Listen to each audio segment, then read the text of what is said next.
Hello students, मैं doctor Dharmendra Kumar. आज की क्लास हमारी बिजनेस कम्युनिकेशन के लिए। सबसे पहले हम क्लियर कर देंगे कि व्हाट इज द कम्युनिकेशन।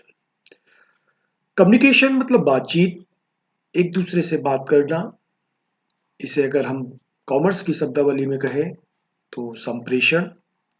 जब एक व्यक्ति दूसरे व्यक्ति से बातचीत करता है, कोई अपनी बात शेयर करता है, कोई इमोशंस, कोई फीलिंग्स, कोई आइडियाज, तो इस पूरी प्रोसेस को हम कम्युनिकेशन कहते हैं।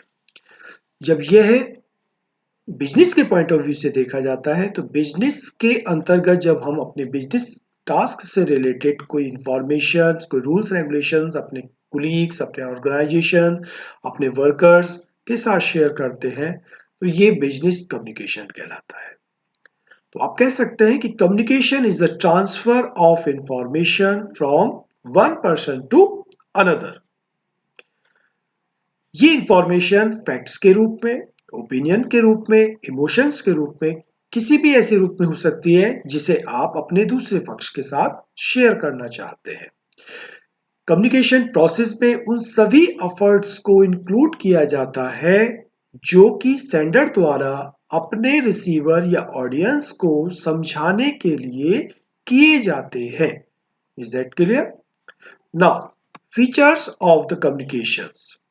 First, at least to person. Communication process के लिए दो पर्सन्स का होना बहुत जरूरी है, क्योंकि विदाउट एनी टू पर्सन्स आप कम्युनिकेशन प्रोसेस को स्टार्ट नहीं कर सकते। एक सेंडर और दूसरा आपके पास आपकी बात को सुनने वाला receiver. Message is must. Communication जब की जाएगी, कोई भी बातचीत जब आप करते हैं तो किसी एक बात को लेकर करते हैं, टॉपिक पर करते हैं, उसके लिए एक मैसेज का होना जरूरी है। जब तक मैसेज नहीं होगा आपकी कम्युनिकेशन स्टार्ट नहीं हो सकती। कम्युनिकेशन में बी रिटन और ओरल।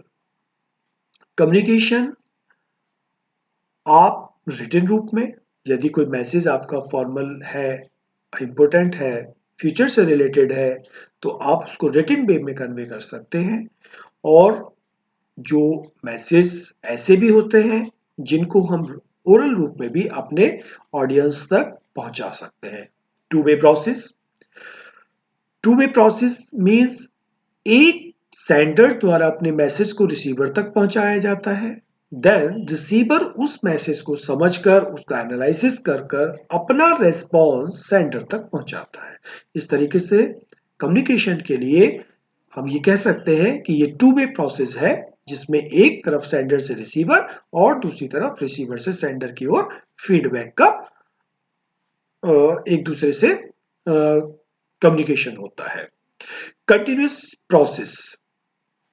कंटिन्यूस प्रोसेस मतलब एट ए टाइम आप एक पर्टिकुलर टॉपिक पर जब बात कर रहे हैं तो सेंडर और रिसीवर के बीच उस टॉपिक से रिलेटेड कंप्लीट इंफॉर्मेशन शेयर होनी चाहिए।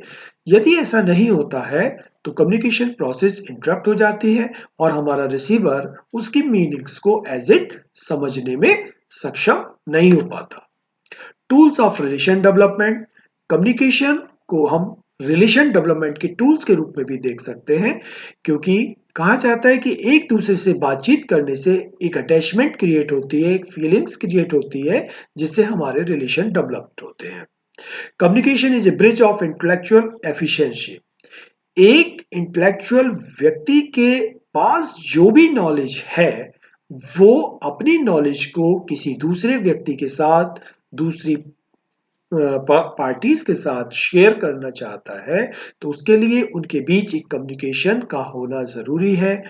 जिस प्रकार से हम अपनी पुरानी परंपराओं, रीति रिवाजों और अपने ज्ञान को अपनी आने वाली पीढ़ी में शेयर करना चाहते हैं, तो उसमें कम्युनिकेशन का बहुत बड़ा योगदान होता है।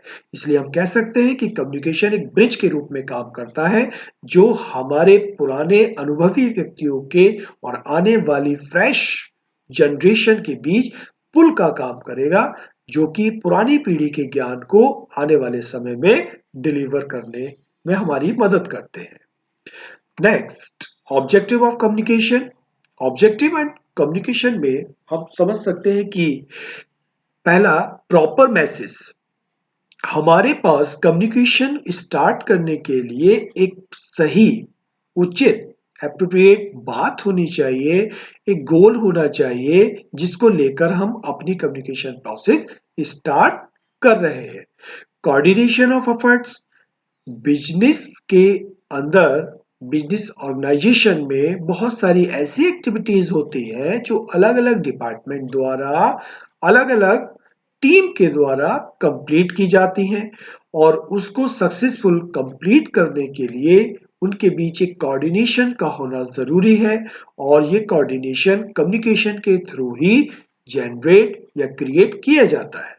Implementation of policies, higher authorities के द्वारा, मैनेजमेंट के द्वारा जो भी रूल्स रेगुलेशन या पॉलिसीज डिसाइड की जाती हैं, जो डिसीजन लिए जाते हैं, उनके बारे में हम इंफॉर्मेशन कम्युनिकेशन के थ्रू ही अपने सबऑर्डिनेट और अपने वर्कर्स को दे सकते हैं। Implementation of changes, implementation of changes मतलब कि जो भी हमने परिवर्तन अपने पूर्व निर्धारित कार्यक्रम में किया है, रूल्स रेगुलेशन में किया है, पॉलिसीज में किया है, वो चेंजेस हम अपने वर्कर्स और अपने साथियों, अपने टीम के साथ शेयर करना चाहिए, जिससे कि वो उस चेंजेस से जानकर अपने काम को भली भांति पूरा कर सके। गुड इंडस्ट्रियल रिलेशंस, अपने रिलेशंस डेवलप करने के लिए, नए रिलेशंस बनाने के लिए हमारे बीच कम्युनिकेशन होना चाहिए, बातचीत होनी चाहिए, क्योंकि कम्युनिकेशन के थ्रू ही हमारे एक अटैचमेंट क्रिएट होता है, जिससे कि हमारे रिलेशंस मजबूत होते हैं।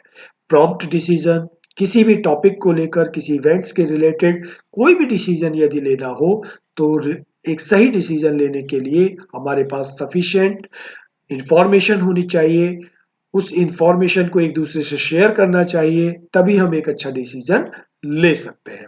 अब आइडियलिज्म एंड कंफ्यूजन, ऑर्गेनाइजेशन के अंदर कभी भी किसी प्रकार की किसी ट्यूमर या कंफ्यूजन क्रिएट होने पर, या टीम में किसी डायरेक्शन को लेकर कंफ्यूजन क्रिएट होने पर हमें कम्युनिकेशन करना चाहिए। कम्युनिकेशन के थ्रू हम सामने वाले का शंका का समाधान कर सकते हैं, उसके ट्यूमर को मिटा सकते हैं। इसलिए कम्युनिकेशन के थ्रू हमें अपनी टीम की जो भी शंका या समाधान या जो भी भ्रम हमारे पैदा हो गए हैं, उनको दूर करना चाहिए।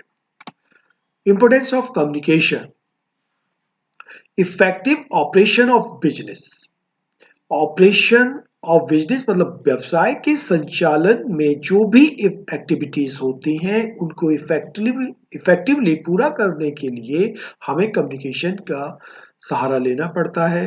कम्युनिकेशन के थ्रू ही उन्हें हम कंप्लीट कर सकते हैं।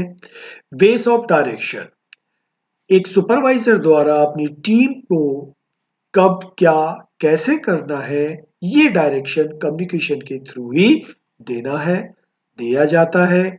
चाहे रिटन भी हो सकता है और ओरल भी हो सकता है।